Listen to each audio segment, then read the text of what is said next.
Pembukaan pendaftaran seleksi calon pegawai negeri sipil diperpanjang hingga 10 September 2024. Hal ini dikarenakan para pendaftar mengalami kendala dalam menggunakan materai elektronik. Tokoh pemuda distrik Ninati mempertanyakan pemerintah terkait peresmian pos lintas batas negara atau PLBN Yetetkun. Halo, selamat pagi Bapak Mama dan Saudara dong semua. Itulah dua topik berita pagi ini yang akan kami sajikan bersama berita lainnya. Edisi hari ini, Selasa 10 September 2024, bersama saya Fernando Kakurung. Inilah info di Gun selengkapnya.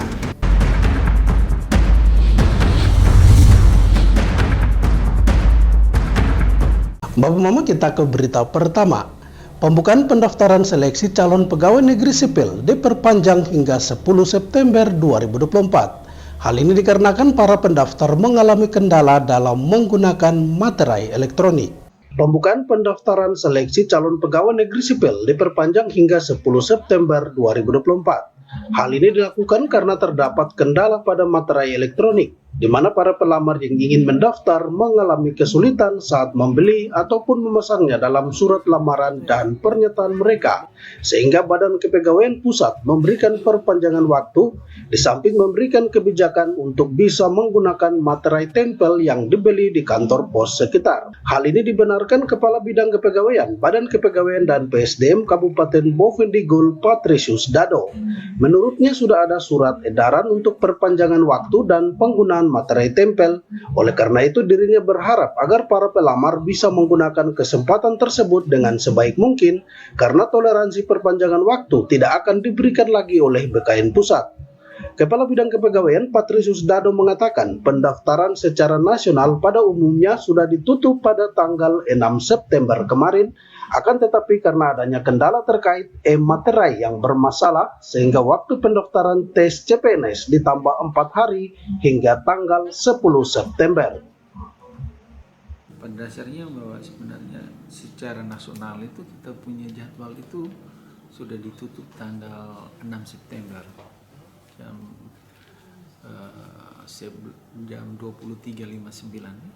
Hanya karena dengan kendalanya yang mengenai dari BUMN yang menyangkut dengan materai dari Peruri itu terhambat, karena ini pendaftaran ini kan secara nasional.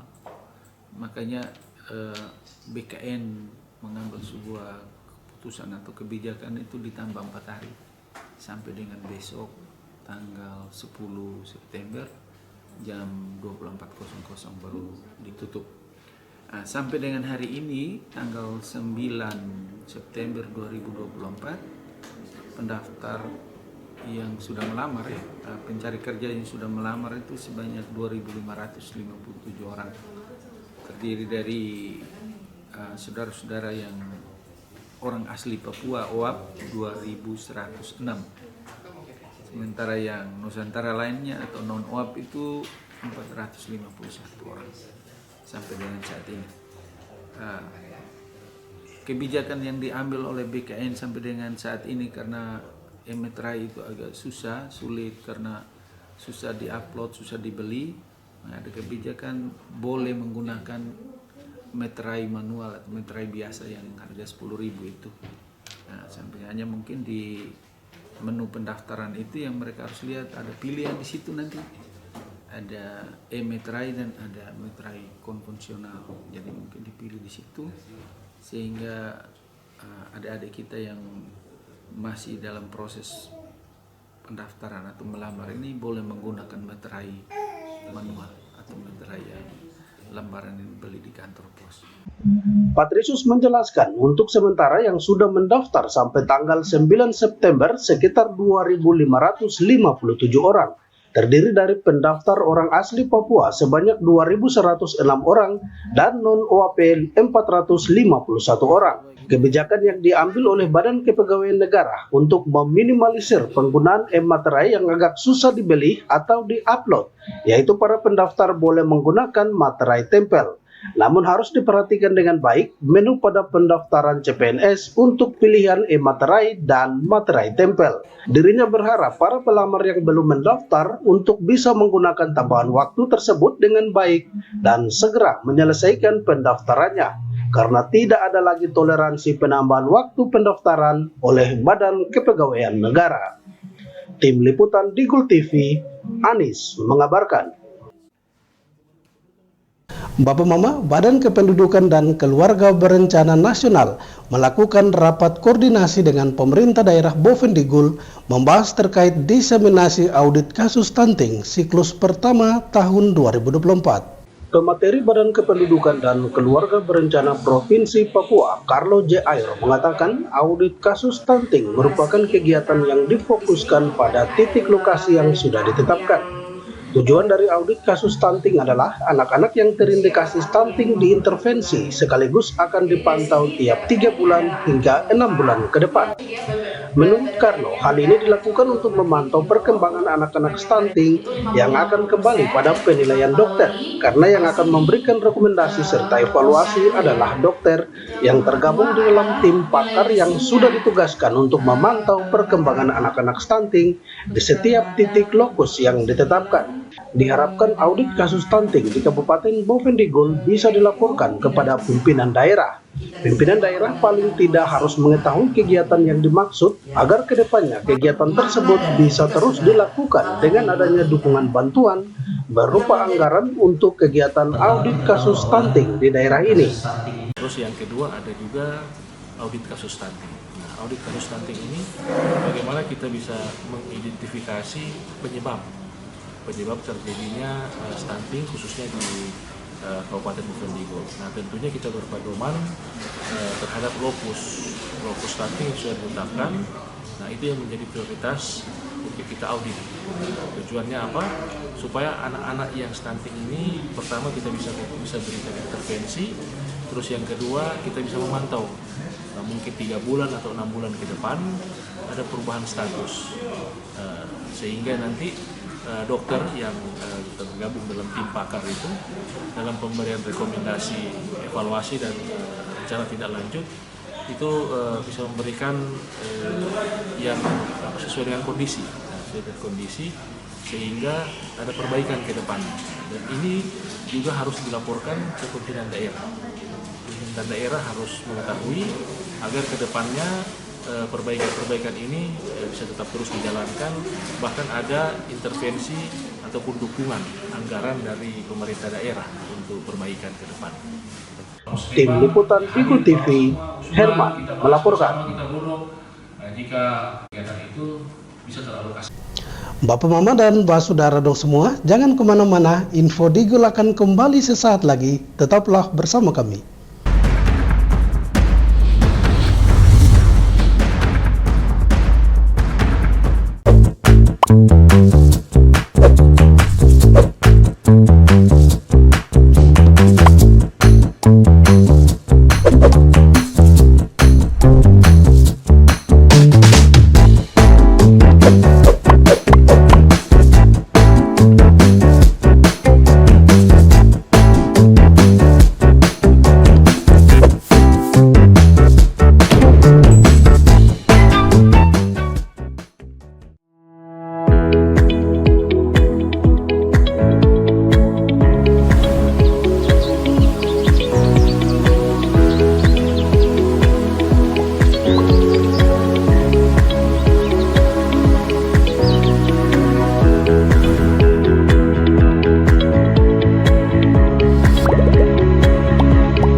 Terima kasih Bapak Mama, kita kembali ke info selanjutnya. Tokoh pemuda distrik Ninati mempertanyakan pemerintah terkait peresmian pos lintas batas negara atau PLBN Yetetkun. Operasional PLBN Yetetkun dinilai akan memberikan dampak positif terhadap pendapatan masyarakat perbatasan. Emilianus Endom selaku tokoh pemuda distrik Ninati mempertanyakan pemerintah terkait peresmian PLBN Yetetkun. Hal ini dimaksudkan agar masyarakat perbatasan bisa menerima manfaat dari hasil jualannya di pasar PLBN tersebut. Menurutnya pemerintah harus bisa membangun pasar tradisional di areal PLBN yang dikhususkan bagi masyarakat Papua. Selain pasar, fasilitas rumah layak huni juga sangat diharapkan. Pasalnya ada sekitar 15.000 penduduk eksodus Indonesia di Papua Nugini yang akan segera kembali ke kampung halaman di pangkuan negara Republik Indonesia. Di sisi lain, pemerintah juga harus menyediakan atau membuka cabang Bank BRI dan Papua di areal PLBN, serta melanjutkan pembangunan bendungan Sungai Muyung. Sementara terkait akses jalan, Emilianus berharap pemerintah menempatkan salah satu perusahaan yang khusus merawat jalan dari Simpang Waroko hingga pos lintas batas negara atau PLBN. Selain itu, sebagai salah satu distrik sentral di wilayah perbatasan, masyarakat meminta pemerintah menyediakan fasilitas sekolah dari tingkat SD hingga SMA SMK yang dilengkapi dengan perumahan guru dan petugas medis, termasuk satu unit gereja di pusat paroki Ninati beserta situs wisata rohani di Sungai Muyung, distrik Ninati. Inilah usulan kami mewakili masyarakat kelima kampung pesisir perbatasan distrik Ninati sebagai berikut. 1. Pembangunan satu paket pendidikan SD, SMP, SMA, dan perumahan guru internasional di wilayah PLBN untuk pendidikan generasi 2 negara. Yang kedua, pembangunan perumahan petugas kesehatan 3 unit dan rumah dokter 1 unit di wilayah Puskesmas Ninati dan peralatan medis dokter 1 set. Yang ketiga, pembangunan rumah ibadah dan 1 unit di pusat paroki Ninati. 4. Pembangunan situs wilayah rohani di pusat paroki Kristus Raja Semesta Alam Ninati berdasarkan mayoritas umat di distrik Ninati adalah Kristen Katolik. Yang kelima, pemerataan areal distrik, pembangunan kantor distrik, perumahan dan pegawai distrik, bangunan sanggar budaya tingkat distrik dan pembangunan balai serbaguna di tingkat distrik, sanggar budaya di tingkat distrik. Dan yang keenam, sambung bangunan pasar tradisional di PLBN Yetetkun. Yang kedelapan, bantuan perumahan layak huni di setiap kampung sesuai lokasi yang sudah disiapkan oleh kampung masing-masing. Untuk masyarakat eksodus Indonesia, 15.000 kakak yang tinggal di sana bebas negara PNG khusus yang dari distrik Ninati. Yang ke-13, perlu ada perbaikan jalan aspal dari Simpang Waroko ke PLBN Yetetkun yang rusak karena longsor. Ini harus ada perusahaan khusus yang jaga setiap saat. Demikian bahan usulan kami masyarakat pesisir perbatasan. Mohon maaf atas kata-kata penyampaian kami. Pada akhirnya kami ucapkan terima kasih. Selamat siang. Tim Liputan Digul TV, Herman melaporkan.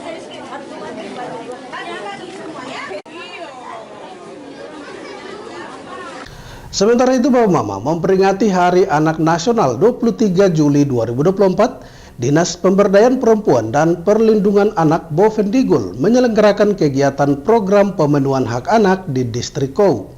Kegiatan ini bertujuan untuk bagaimana anak-anak bisa mengetahui hak mereka dan bisa lebih berani untuk tampil menjadi seorang pemimpin.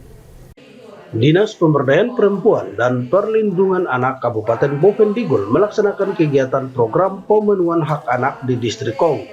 Kegiatan tersebut dilaksanakan dalam rangka memperingati Hari Anak Nasional pada 23 Juli 2024 lalu dengan mengusung tema Anak Terlindungi Indonesia Maju dan subtema Stop Kekerasan dan Perkawinan Anak di Bawah Umur. Tingkatkan asah, asih, dan asuh bagi anak-anak di Kabupaten Bovendigul. Dengan begitu, anak-anak bisa berani tampil dan bertugas dalam kegiatan program pemenuhan hak anak. Kegiatan tersebut dihadiri Kepala Distrik Kou dan Pos Ramil Kou, perwakilan Polsek Kou, serta Ketua PATBM atau Perlindungan Anak Terpadu Berbasis Masyarakat yang merupakan mitra kerja dari Forum Anak Distrik Kou. Diketahui kegiatan tersebut sudah dilakukan di 2 distrik, yakni di distrik Warompo dan Fofi. Kepala Bidang Pemenuhan Hak Anak dan Perlindungan Khusus Anak, Era Subun mengatakan, untuk tahun ini kegiatan penyelenggaraan perayaan Hari Anak Nasional yang ke-40 di distrik Kong baru dilaksanakan karena menyesuaikan dengan agenda Dinas Pemberdayaan Perempuan dan Perlindungan Anak.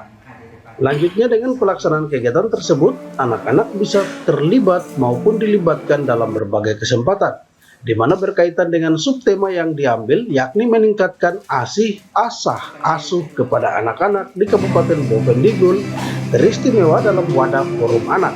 Sehingga dari forum tersebut, anak-anak bisa belajar untuk tampil menjadi seorang pemimpin dari hal-hal yang kecil.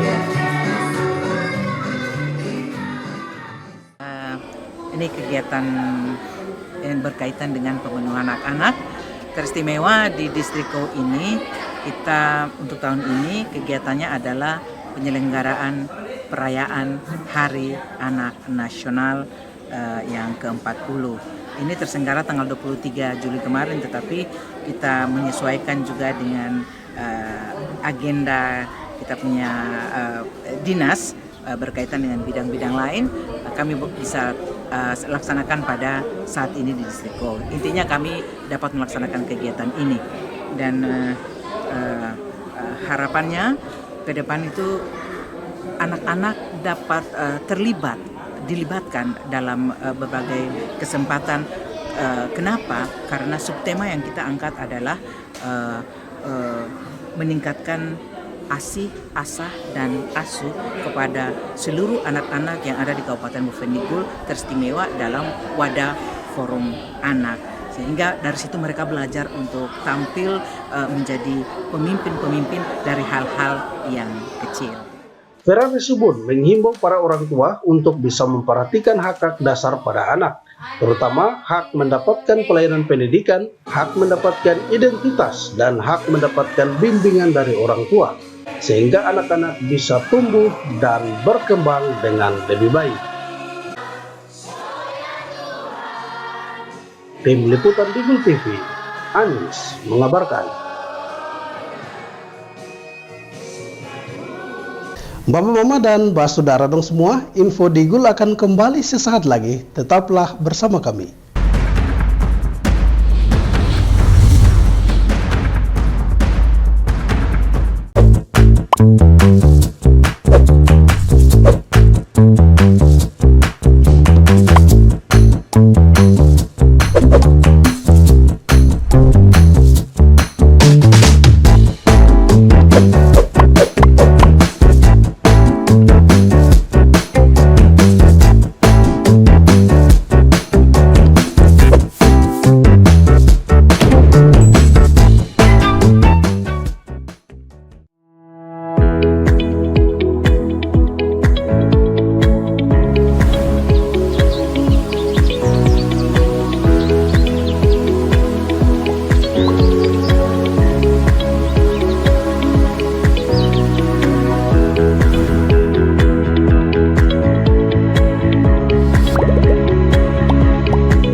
Terima kasih Bapak Mama, Anda masih bersama kami.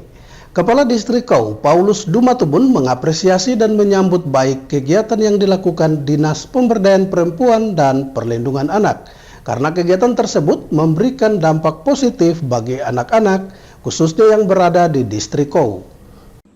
Pada kegiatan program pemenuhan hak anak di Distrik Kau yang diselenggarakan oleh Dinas Pemberdayaan Perempuan dan Perlindungan Anak dalam rangka memperingati Hari Anak Nasional, Kepala Distrik Kau Paulus Dumatubun mengapresiasi kegiatan yang telah dilaksanakan. Dirinya berterima kasih karena dengan adanya kegiatan tersebut akan membawa dampak positif bagi anak-anak Distrik Kau, di mana mereka bisa berani tampil di depan umum, dan yang terpenting adalah mereka bisa mengetahui apa saja hak-hak mereka sebagai seorang anak. Oleh karena itu dirinya berharap agar kegiatan tersebut bisa terus dilakukan, karena anak-anak di Distrik Kau tentu memiliki potensi, sehingga kegiatan maupun sosialisasi harus selalu diberikan agar potensi yang ada pada anak-anak bisa terus tumbuh dan berkembang menjadi lebih baik. Terima kasih. Yang pertama sekali saya mau memberikan apresiasi untuk Dinas Pemberdayaan Perempuan dan Perlindungan Anak Kabupaten Bovendigul, yang mana pada kesempatan hari ini bisa menempatkan waktu untuk melakukan kegiatan di hari ini. Kemudian kegiatan yang dilakukan ini saya sambut gembira karena ini berdampak positif sekali bagi anak-anak yang ada di sini. Di mana kegiatan ini adalah merupakan kegiatan pembinaan dan pendampingan bagi forum anak yang sudah terbentuk tahun lalu di Distrik Kau, dan ini dikemas dalam satu acara, mana acara peringatan ulang tahun Hari Anak Nasional di Distrik Kau. Dan saya melihat bahwa ada hal positif yang ada pada anak-anak, di mana anak-anak ini mereka dilatih untuk bisa membawa acara dan beberapa hal lain yang mereka bisa lakukan sendiri, dan itu luar biasa. Dan sudah barang tentu bahwa mereka punya potensi, tinggal bagaimana mereka perlu pendampingan sehingga potensi yang ada dalam diri anak-anak di sini itu bisa berkembang, yang kemudian juga pasti akan membawa mereka pada satu tujuan yang tentunya sangat baik. Kepala Distrik Kau Paulus Dumatubun menambahkan kegiatan ini merupakan suatu pembinaan dan pendampingan bagi forum anak yang sudah terbentuk tahun lalu di Distrik Kau. Dirinya melihat ada hal positif yang didapatkan, di mana anak-anak tersebut bisa melatih diri untuk membawa acara dan juga hal lain yang bisa dilakukan oleh anak-anak tersebut, sehingga mereka perlu pendampingan agar potensi yang ada pada mereka terus berkembang. Paulus berharap momentum kegiatan Hari Anak Nasional yang dilaksanakan di Distrik Kau bisa menjadi satu dorongan untuk anak-anak di kemudian hari belajar menjadi anak yang berkarakter dan berakhlak mulia. Para orang tua harus terus melakukan pembinaan yang intens kepada anak-anak, terutama dalam berperilaku, sehingga mereka tidak melakukan pergaulan bebas dan hal-hal yang dapat merugikan anak-anak itu sendiri. Para orang tua harus meninggalkan kebiasaan lama yang sering terjadi, di mana anak-anak yang belum pada usia berkeluarga sudah melakukan perkawinan pada usia dini. Mungkin karena faktor budaya atau kebiasaan yang terbawa sejak lama, sehingga akibat dari perkawinan dini banyak hal negatif yang terjadi, kekerasan dalam rumah tangga, mengalami sakit, dan lain sebagainya. Tim Liputan Digul TV, Anis mengabarkan. Bapak Mama dan Bapak Saudara dong semua, dengan berakhirnya informasi tadi sekaligus mengakhiri perjumpaan kita dalam Info Digul pagi ini. Terima kasih atas kebersamaan Bapak Mama dong semua, dan terimalah salam persaudaraan kita. Nub bagen gub bagenep, gub bagenep nub bagen. Saya ada karena kamu ada karena saya ada. Saya Fernando Kakurung mewakili seluruh kerabat redaksi yang bertugas mohon pamit undur diri. Selamat pagi dan sampai jumpa.